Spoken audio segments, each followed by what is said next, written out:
Many thanks for making a day today with me on the marketplace. Welcome back.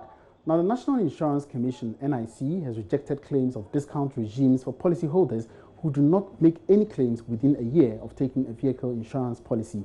According to the NIC, they rather asked insurance and brokerage firms to immediately stop issuing fleet discounts to single cars, as that was against the law. This comes days after the Commission was accused of concealing discounting regimes available to policyholders, a move critics say will increase policy prices.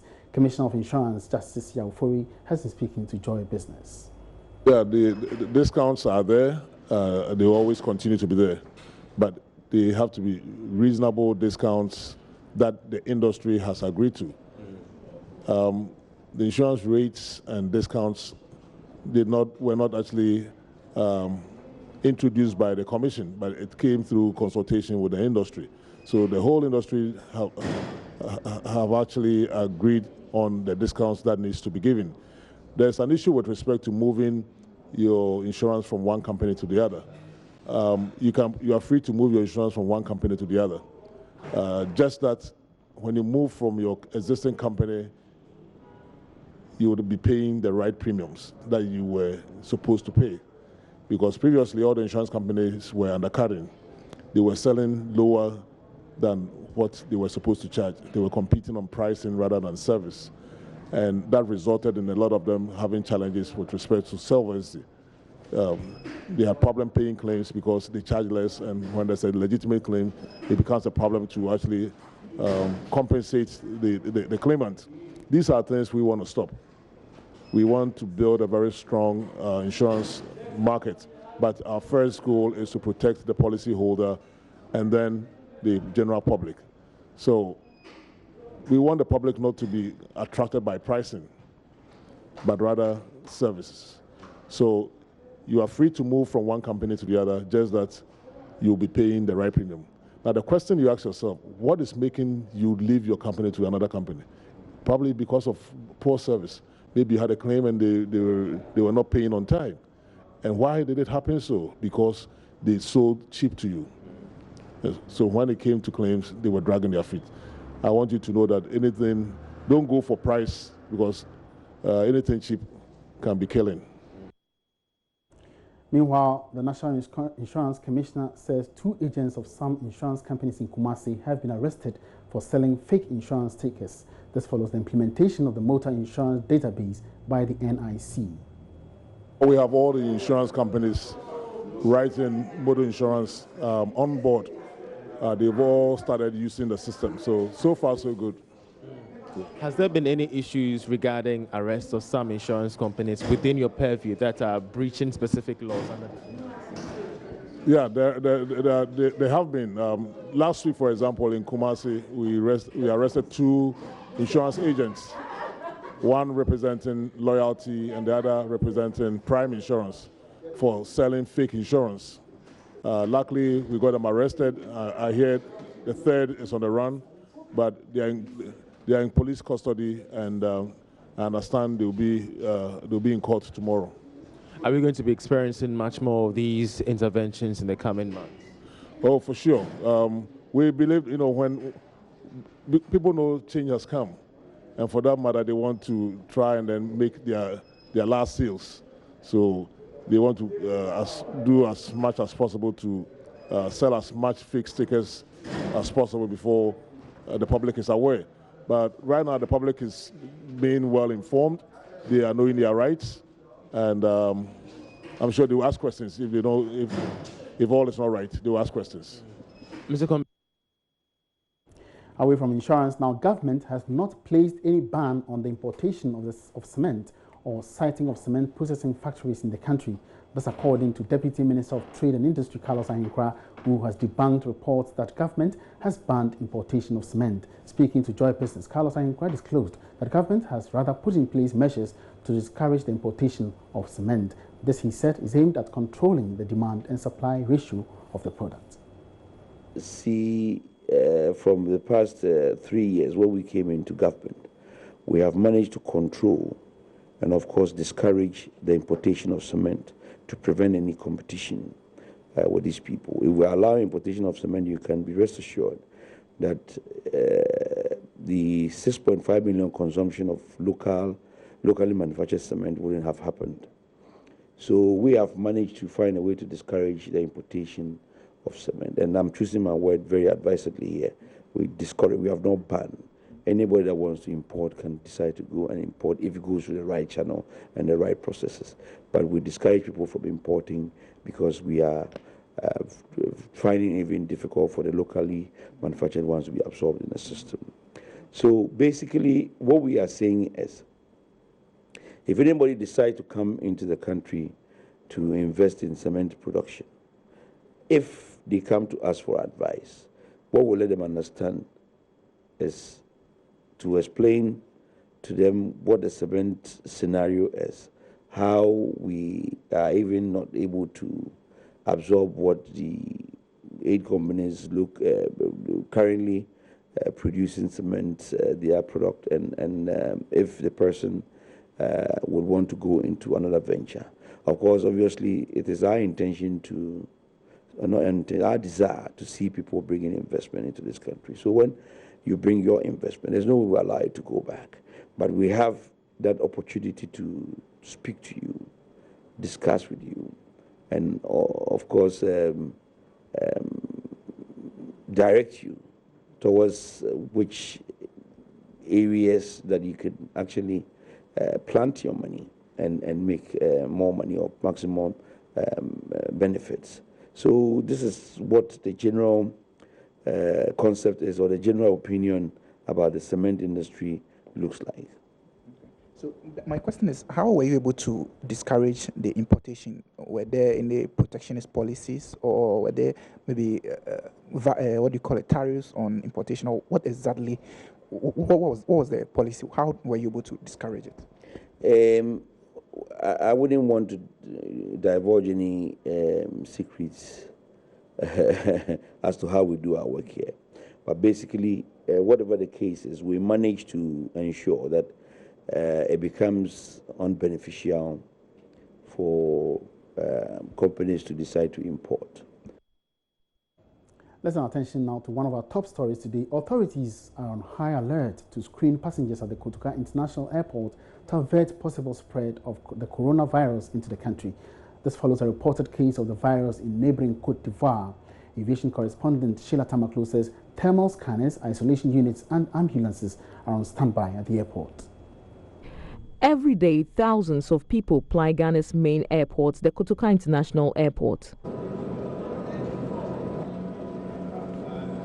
But there's a threat: the outbreak of the coronavirus, which has left the world in a panic. Reports that we have so far indicates that the death toll for this particular disease in China is at 26, and over 830 persons have also been affected within the same country. Subsequently, the disease is reported to have spread out to about 8 other countries, which has caused some amount of alert globally on how to check and curb the spread of this new deadly virus. Already, neighboring Ivory Coast has reported its first suspected case of the coronavirus, leaving questions about how prepared Ghana is in containing the virus. We put these questions to the head of Port Health at the Kotoka International Airport, Gideon Akwe. So far here at Kotoka Terminal 3, has there been any suspected cases, or have you had any issues so far here at the Terminal 3? No, there's no suspected case as at now. So for now, though, what are the protocols in place to check the passengers that are coming in to ensure that we don't have any incidences? When they come, we have the health declaration form. This is the form we give to all the travelers or the passengers. We give to the travelers or the passengers to fill at the upper arrival before getting down to the screening points. We have thermal scanners. So after filling the form, when you go to where the thermal scanner is, the thermal scanner will pick your temperature. When your temperature is above the threshold, that is, when it is above 37.5, we have a light in the thermal scanner. It will show red. So when it shows red, quickly we have an officer who will politely ask you to get aside the queue. The officer will interview you. Then we use this non-contact thermometer to re-check your temperature again.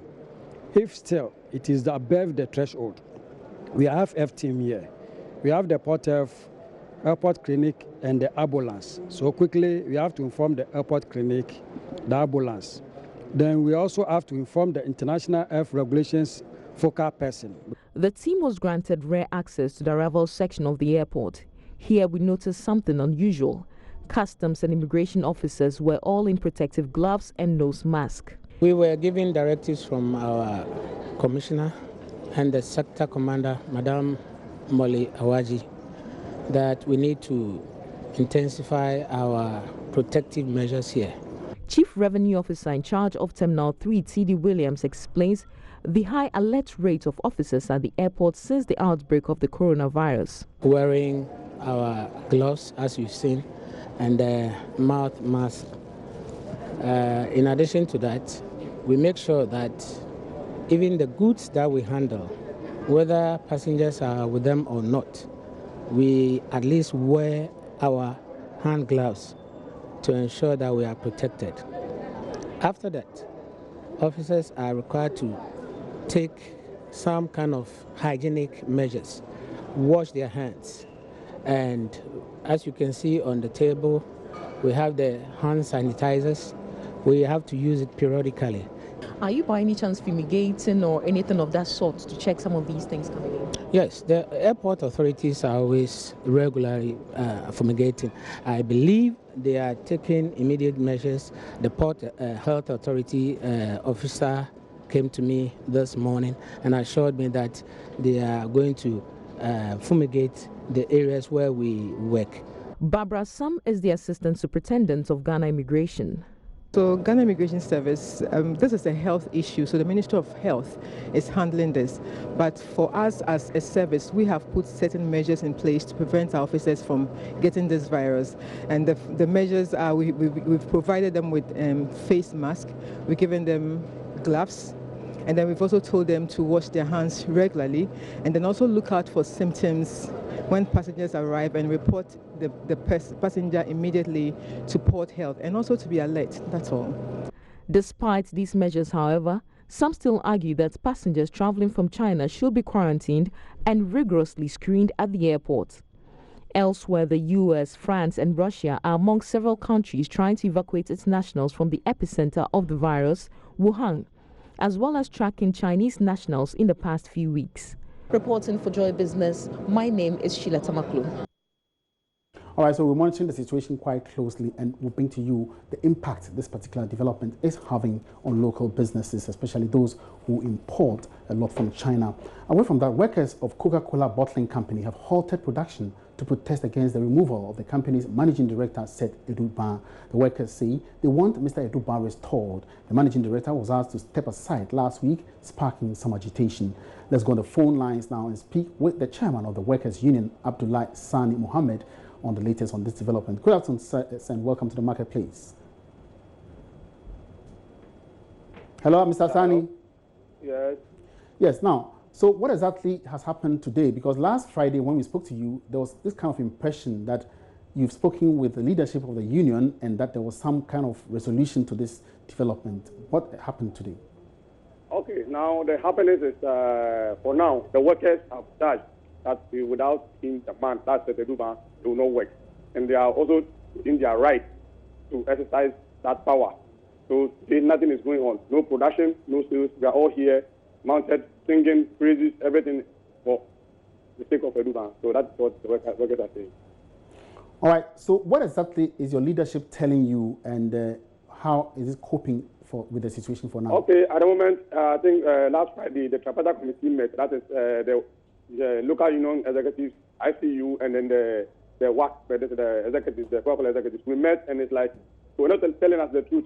So we also have to find out from the man himself what exactly what they were telling us, whether it was true or not. We went to him, and he also gave us his side of story. I also got to know that what the man was telling us was a fallacy, it was a lie. So it's like, now the workers don't believe what exactly the man, that's Felix Gomez, is telling us. Because one, that's a Eduba. In fact, he has done tremendous work for the staff. I think everybody has fallen in love with him. For the past 2 years, this man has come, but he has overturned the business to love every person, every Ghanaian here. Other than that, the business had collapsed.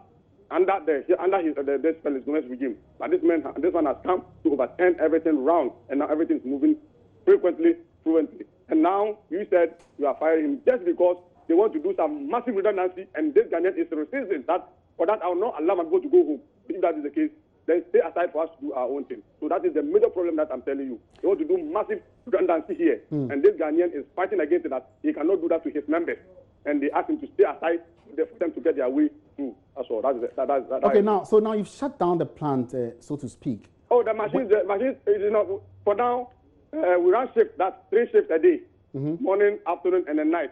The morning people are here, singing, dancing, we're doing everything right. We are not spoiling anything, but production is not going on. But the afternoon people to also come and relieve the morning people. They will still be here, no production. The night people will also come, no production. So the next morning until they tell us something positive. Now we understand this situation was agitated or sparked by, the management of the parent company EGCC. So it's like they have taken the decision to get rid of Mr. Seth Eduba. How are you reaching out to this management? It's never true. This Felix Gomez, he supervises 10 African regions. That's 4 WAC. And then for Ghana, our head will report to him. And then the other countries will report to that man. So he took that solo decision. Okay. They told us that it's the executive from the top who took the decision. We went to the Seth Eduba to find out from him. And he said the man invited him here from Ghana to Barcelona to go and meet the top here executives to take some decision now. Is like about the business. But meanwhile, when they got there, they went to a hotel and then he asked him for a dinner, just 2 hours. They went for a dinner, the 2 of them, and then he announced to him that, I'm sorry, we cannot work with you. So this is the letter, signed for you to leave. And he said, I will not do that. So he brought the message back to us here. And this is what has happened, but not the entire executive. All right, so finally, if management refuses to restore Seth Eduba, what will be your next action? Our next action is, for you not seeing him, will not work. That's it. All right. Many thanks for that. Until we see him. Thank you very much for that input there. Mr. Abdullahi Sani is the chairman of the Workers' Union at the Coca-Cola Company Limited. Now, a report by the Ghana Interbank Payment and Settlement Systems (GIPS) indicates that more corporate private sector institutions in the country prefer the use of bank checks for payments of goods and services. Despite drop in the value of transactions for the year 2019, the volume of transactions increased by more than 1%, mainly from corporate bodies. The data shows that a total of 14.7 million cedis transactions were performed with checks in 2018, while 14.9 million cedis was recorded in 2019. CEO of GIPS, Archie Hesse, has been explaining to Joy Business. Striking things that we found is that when it comes to value, the value of transactions that went through eSwitch was huge. We're in the billions, and the volume was about 10 million. Now, if you look at the mobile money interoperability as well, although it wasn't in the billions, but it was in the millions, the volume was higher. So you can see that more value goes through the eSwitch platform. But if you look at the checks or the clearinghouse, you have 207 or so billion, which means that corporate Ghana still prefer to use checks in that regard. Then eSwitch, a lot of, if you look at the mobile money interoperability network alone, between the networks, moving funds from one wallet to the other is heavily being used, which means that some time ago when we didn't have interoperability and you could only move from one network to the same network, we were really disadvantaging individuals. If you look at the volume of transactions that went through from one network to another, it's in the millions. Then you look at transactions from a bank account to a wallet and vice versa as well.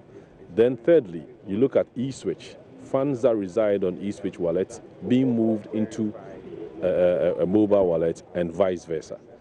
So that convenience that the whole mobile money interoperability, which we call the financial inclusion triangle, moving funds from eSwitch platform to bank accounts and vice versa, bank account to mobile wallet and vice versa, and mobile wallet to eSwitch platform and vice versa, is something that is really going to serve us a lot. It's live on the marketplace. Now, international ratings agency Moody's has affirmed Ghana's long-term issuer and senior and unsecured bond ratings at B3 and changed the outlook to positive from stable. According to Moody's, the decision to assign a positive outlook reflects rising confidence that the country's institutions and policy settings will foster improved macroeconomic and fiscal stability over the medium term, in part as a consequence of the reforms implemented under the recent IMF reform program. George Rafi has been following up on the latest ratings and joins me in the studio with more. George, so what exactly is Moody's saying? Well, Moody's is saying a lot of things now, but just a little bit of a background to this whole issue. I mean, when you go to the international market to borrow from investors, you basically have to give them or sign up to these agencies for them to give an independent assessment on your ability or your credit worthiness. So these institutions, Moody's, Standard & Poor's, and the other ones, all give an independent assessment of the economy in terms of your ability to pay your debt back on time. And when they did the review, you look at Fed, they look at stable, they look at positive. There are several categories when it comes to reviewing a country's credit worthiness. We are somewhere around B3 or something. And when you go through the assessment, what Moody's is saying is that they believe that we have taken measures that slightly improves the environment, that makes it easier for government to honor its debt obligations on time. Or let's say that government has put in place certain measures that in terms of meeting its debt obligation, in terms of paying its debts on time, they will not have challenges. So they've done this assessment saying that because of those measures that we've taken, stretching effort to look at the outlook, we think that we can review the outlook from stable to positive. After positive, it's more reviewing us again to a different level in terms of our ability to pay back our debt on time. So that when people lend us money, this independent assessment should tell them that, listen, government is credit worthy maybe. Now, this is my concern. Is Moody's focusing on our debt payment abilities alone to actually peg us on a B3 or positive rating? First, their major concern is about the impact on the bonds that government issues and their ability to pay back on time. But don't forget, when it has to look at or talk about a government's liquidity position or its financial standing, there are other several benchmarks that influences this. So, for instance, how are you managing the economy? What practical measures, legal measures, a lot of things that they are putting in place to ensure that you are fiscally disciplined, or when it comes to fiscal discipline and prudence, revenue and all those things. So they've looked at all these parameters and said that they believe that government is taking those measures that would make it less risky when they go onto the international market and issue a bond. And based on some of these assessments, they've done this review. But when Moody's or Standard & Poor's or any other rating agencies, they do an assessment of a country or a company, there are several scenarios that they look at: present, future, and then maybe long term as well. But in terms of their future outlook, they believe that some of these measures that government has put in place will soon start yielding some results for the economy, and that is why they've done this assessment. But all right, so you hold it there. I'll quickly get back to you, but I have on the line economist Courage Boti to also give his thoughts. Courage, welcome to the marketplace. Thank you. Good afternoon. Good afternoon. Now, is it because of this rating that makes Ghana a preferred destination for investments? Oh, well, there are countries much highly rated in Ghana, even here in Africa. I can easily talk about the South Africa, the Nigeria. What this does is that whatever risk investors assign to you seem to have improved, or that conditions seem to have improved slightly. Mind you, we were not upgraded. They affirmed our rating at B3, which is still junk. And they reviewed our outlook from stable to positive. What that seeks to tell you is that, yes, government may have put in some measures in recent years. In their thinking, there were positive reforms that actually inspire optimism going forward. And so they think that your near-term outlook, say the next 3-5 years, the outlook is a positive one, that you can deliver stable growth. Mind you, the normal growth trend for Ghana should be something around 5%, 6% thereabout per annum. They feel that with the structures in place, we can deliver that kind of growth. They feel that with the reforms that happen within the fiscal sector and the financial sector, where going forward the hope is that we might keep our fiscal deficits within the limit of 5% or less, and then run primary surplus continuously, those would ultimately help in slowing down the growth in debt accumulation. And if all of these factors are in place, debt accumulation is slowed down, it decreases the risk of debt distress. And that is the major concern for investors, your ability to repay. The higher your debt GDP ratio, the more likely it is for you to default. So all of these developments they put in place in recent weeks are just suggesting to them that the outlook might appear good, and that is why they revise their outlook to a positive one. All right. But the caution is also that all of this is hinged on your ability to execute the things you said you do. Okay. So if in the election year we overspend again and throw the the fiscals out of gear, then of course these concerns may resurface again. So yes, the positive outlook gives confidence to some investors that maybe they can expect something good from Ghana going forward. All right, thank you very much, Courage, for that update. Now, George, so looking at the records, from 2012 up to 2020, we've seen a progressive increase in the ratings. I mean, it was shown on the screen. But I think that, again, just like Boti said, let's make one critical concern here that they've not upgraded us. So if you look at the various investment categories, this is more of a junk status. This is more of a warning to investors out there that, listen, we have serious concerns with this country or the company called Ghana. But again, from a positive outlook, it means that the next review, we are likely to be upgraded to a different level. And for investors who lend to the company called Ghana or the country called Ghana, they are more forward-looking. So any investor who's lending $1 billion or $500 million is not looking at now, because that might be a 5-year loan. Is looking at what are you putting in place now and going for it to ensure that my debts will not be disrupted, that when it gets to the time, you'll be able to pay back on time. And that's very critical. All right, some good news there. Thank you very much, George. We are there with his thoughts on the latest Moody's rating. And that's it for the marketplace. My name is Emmanuel Abwaji. We are have a good afternoon.